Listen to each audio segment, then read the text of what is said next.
In the game of Dungeons & Dragons, there is one iconic figure, the Dungeon Master. The Dungeon Master is the one that tells the story. They make the world, decide what happens, and control every character that isn't a player. They can summon ferocious monsters, set deadly traps, and they hold your character's fate in the palms of their hands, while it's the DM's job to challenge your character and immerse your character into a land of danger. However, there are classes out there that can mess up the best-made DM plans. Classes that can turn a DM session upside down and put the DM on their toes. Today, we're going to talk about 5 classes in the 5th edition of the game that can make the DM cry. Number 1 is the College of Lore Bard. The class is notorious for messing up the DM session and turning all the DM's monsters into helpless kittens. Not only that, but with a high charisma, many times these bards are able to negotiate themselves and the party out of a fight, forcing the DM to go a lot of times to Plan B or Plan C for the session. What's more, when you join the College of Lore at 3rd level, you gain proficiency with 3 skills of your choice. That's right, more skills than any other class. This makes our bard a versatile Swiss Army knife, ready to spoil your DM's game with just the right tool at just the right time. At the same 3rd level, our bards also learn how to use their wit to distract, confuse, and otherwise sap the confidence and competence of others, thanks to their cutting words feature. When a creature that the bard can see within 60 feet makes an attack roll, an ability check, or a damage roll, the bard can use their reaction to subtract a bardic inspiration die from the creature's roll. The bard can choose to use this feature after the creature makes its roll, but before the DM determines whether the attack roll or ability check succeeds or fails, or before the creature deals its damage. Imagine this: you're in the midst of an epic battle against a ferocious dragon. The DM rolls a critical hit. The table goes quiet. The party braces for the inevitable, but wait! The bard, with a quick quip and a smirk, uses cutting words. Suddenly, that critical hit turns into a normal hit, or even better, a tragic miss. And it's not just in battle. Let's say a sneaky troll is trying to roll a perception check to find your rogue hiding in the shadows. Just when you think your party member is going to get spotted, the bard steps in, distracting the troll with a hilarious anecdote about a one-legged dwarf winning a kickboxing competition. Cutting words strikes again, and your rogue remains undetected. Or how about when a monster barely hits and is about to deliver a killing blow to one of your comrades? The bard, strumming his lute, throws a cheeky insult at the monster. Once again, cutting words saves the day, turning the monster's triumphant attack into a dismal failure. So, folks, if you think your DM has the upper hand, think again. A College of Lore bard is an unpredictable, frustrating, and absolutely entertaining wrench to throw into your DM's plans. But wait, there's more! Our College of Lore bard is not just about quick quips and hilarious insults. When they reach 6th level, they gain a feature that can make any DM's heart skip a beat: eat additional magical secrets. Yes, you heard that right. They can learn spells from any class. It's like a wizard, a cleric, and a druid decided to have a jam session and our bard is leading the band. They're that kid in class who could do everyone else's homework and still had time to crack jokes and win the talent show. Looking for some out-of-combat healing? No problem.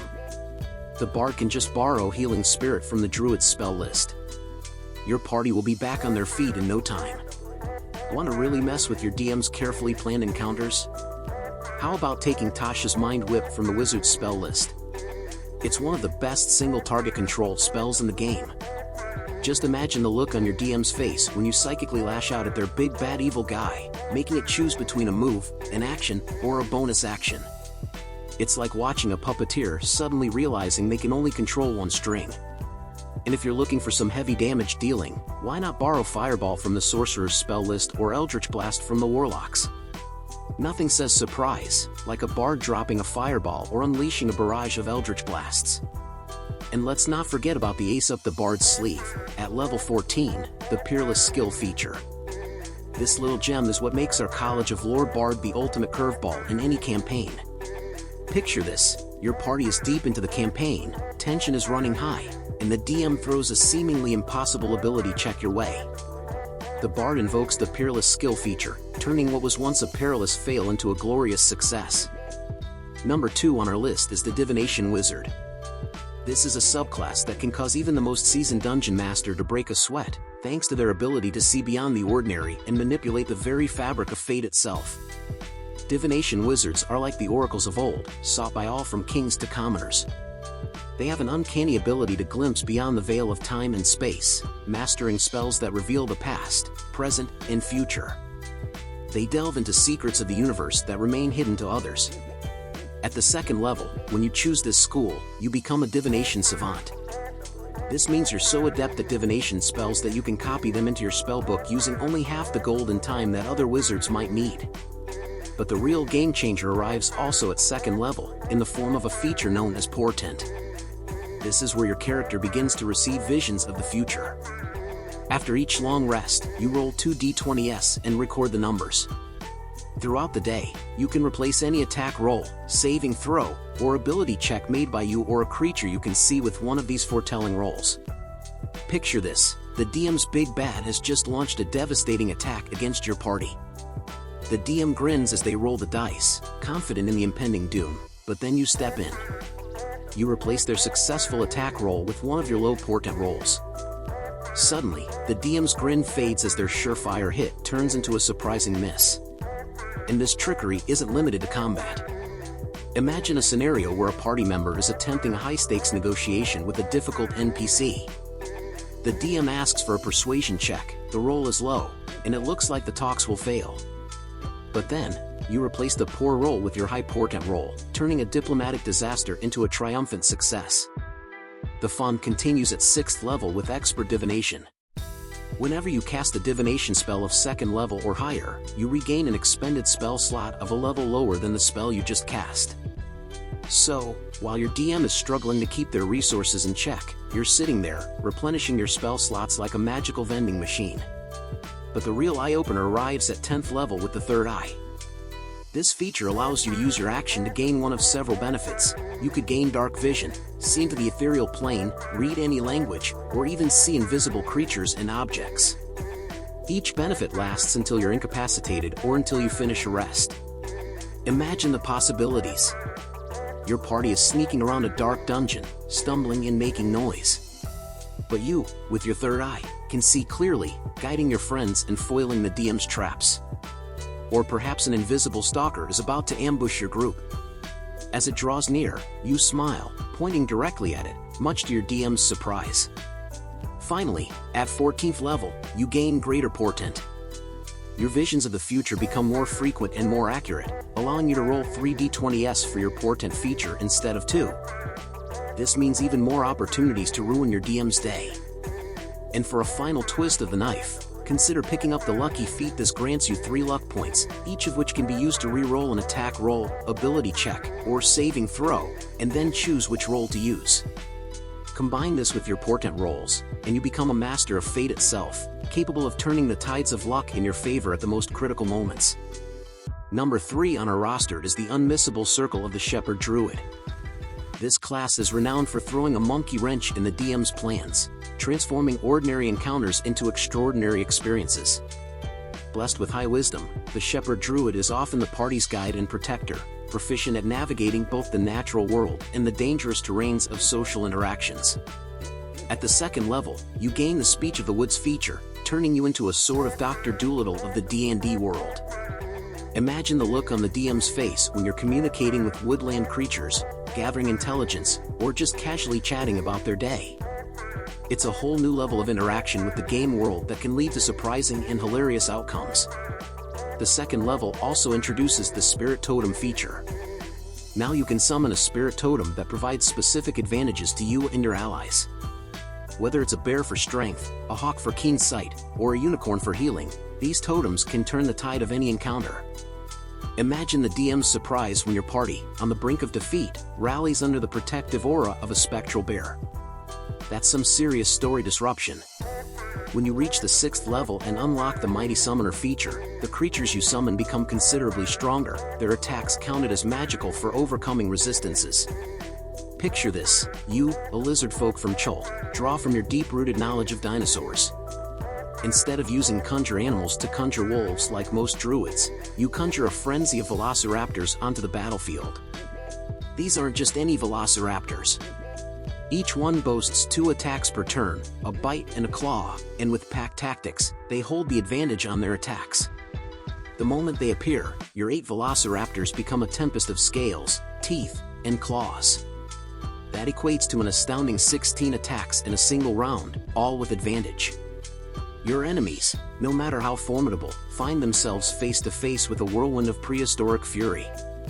Watch as your enemies are torn apart by your Dino squad, their defenses shredded like tissue paper. At the 10th level, the Spirit Totem feature evolves to provide additional healing to your summoned beasts and fae. Picture the look on your DM's face when your summoned velociraptors gain extra vitality every round within your Spirit Totem's aura. It's like they're chowing down on a constant supply of good berries, becoming increasingly difficult for your adversaries to overcome. By 14th level, your affinity with nature has grown so deep that if you get knocked unconscious, you automatically summon 4 beasts to defend you. Imagine the shock when you're down, and just as the DM thinks they've got the upper hand, 4 velociraptors materialize out of thin air. It's like a surprise birthday party, only with more teeth and claws. Number 4 on our list is the Aberrant Mind Sorcerer. This is a class for those who favor the peculiar and the otherworldly in their gameplay. You are no ordinary spellcaster, having been touched by a strange, alien influence that has wrapped its tendrils around your mind, bestowing upon you psionic powers. Will this power shine from you as a beacon of hope, or strike fear in those who experience the sting of your psychic abilities and witness the uncanny manifestations of your power? The choice is yours. From the moment you embrace this subclass at the 1st level, you gain access to psionic spells, additional spells that count as sorcerer spells for you. These aren't your standard fireball or magic missile spells, these spells truly embody the aberrant and bizarre. Your spellbook includes spells like Arms of Hadar, Dissonant Whispers, and Mind Sliver, each lending a touch of the alien and the eerie to your magical arsenal. Let's delve deeper into these psionic spells. Mind Sliver is an enchantment cantrip where you drive a disorienting spike of psychic energy into the mind of a creature within range. If the target fails an intelligence saving throw, it takes psychic damage and subtracts 1d4 from the next saving throw it makes before the end of your next turn. This can have a significant effect on the battlefield, especially when used strategically to weaken a powerful foe before a devastating attack. Dissonant Whispers is a 1st level enchantment spell where you whisper a discordant melody that only one creature of your choice within range can hear, causing it tremendous pain. On a failed wisdom saving throw, the creature takes psychic damage and must use its reaction to move as far as its speed allows away from you. This is a potent control spell, capable of breaking enemy lines and causing chaos among your foes. Also, at the 1st level, you unlock telepathic speech, allowing you to form a telepathic link with another creature. Imagine being able to coordinate with your allies silently, formulating strategies without uttering a single word. You essentially create your own private chat room in the midst of a perilous dungeon or a rowdy tavern. At the 6th level, your psionic sorcery feature allows you to cast any of your psionic spells by expending sorcery points instead of spell slots. This means you can cast spells without verbal, somatic, or material components. Envision being tied up and gagged, your captors thinking they have you beat, only for you to summon your psionic power and unleash dissonant whispers in their heads with a mere thought, securing your escape. Your 6th level also grants you psychic defenses, providing you with resistance to psychic damage and an advantage on saving throws against being charmed or frightened. This is like having an inbuilt mental shield, safeguarding you from the psychic onslaught of a mind flayer or the beguiling song of a siren. At the 14th level, you learn to manipulate your own body with the Revelation in Flesh feature. This allows you to see invisible creatures, fly, breathe underwater, or become so malleable that you can squeeze through a space as narrow as 1 inch. The surprise on your enemies' faces, as you sprout wings and fly out of a pit trap or ooze through the bars of a prison cell, will be a sight to behold. Finally, at the 18th level, you can create a warping implosion. You teleport to an unoccupied space, and your previous location becomes a vortex that pulls in enemies and deals force damage. It's akin to leaving behind a miniature black hole every time you teleport, adding destructive aftermath to your spatial maneuvers. Number 5 on our list is the Monk, Way of the Long Death. This is a class for players who are fascinated with the mechanics and implications of mortality, using their morbid obsession to create a martial art that is as lethal as it is unsettling. Monks of the Way of the Long Death study the intricacies of death and the process of dying. capturing creatures and conducting elaborate experiments, they seek to understand the precise moments of demise. The knowledge gleaned from these grim studies then informs their martial arts, resulting in a deadly fighting style that is as captivating as it is fearsome. At the 3rd level, your studies start to bear fruit with the touch of death. You can extract vitality from another creature as it nears its end. When you reduce a creature within 5 feet of you to 0 hit points, you gain temporary hit points equal to your wisdom modifier plus your monk level. This feature is like an adrenaline shot in the heat of battle. Imagine tearing through hordes of weaker enemies, your vitality constantly replenished with each fall of your adversary. This makes you a true harvester of death, growing stronger with every enemy you vanquish. When you reach the 6th level, you gain the Hour of Reaping. This allows you to unsettle or terrify those around you as an action, your very soul bearing the mark of death's touch. Every creature within 30 feet of you that can see you must succeed on a wisdom saving throw or be frightened of you until the end of your next turn. Picture this, you're surrounded by a gang of bandits. With a chilling howl, you unleash the aura of death that surrounds you. The bandits, stricken by an inexplicable fear, scatter and flee, leaving you unscathed. At the 11th level, your familiarity with death allows you to narrowly escape its clutches with Mastery of Death. When you are reduced to 0 hit points, you can spend 1 key point, no action required, to have 1 hit point instead. Imagine the Dungeon Master throwing all they've got at you: a fiery fireball, a breath of an ancient red dragon, or the deadliest traps. But you, standing in the face of certain doom, refuse to fall. As long as you have key points left, you remain unbroken, a god that will not go down. With 11 key points at level 11, you are an unyielding bastion of resilience. Finally, at the 17th level, your Touch of the Long Death allows you to channel the energy of death into a creature. As an action, you touch a creature within 5 feet of you and spend 1 to 10 key points. The target must make a Constitution saving throw, taking 2d10 necrotic damage per key point spent on a failed save, or half as much damage on a successful one. While not quite as devastating as the quivering palm of the Way of the Open Hand Monk, which can potentially reduce a creature to 0 hit points, this feature still packs a punch. The Touch of the Long Death is like a death sentence, capable of dealing significant damage to even the Dungeon Master's toughest bosses. The Dungeon Master holds a special place in the world of Dungeons & Dragons, weaving stories, creating challenges, and guiding players through immersive adventures.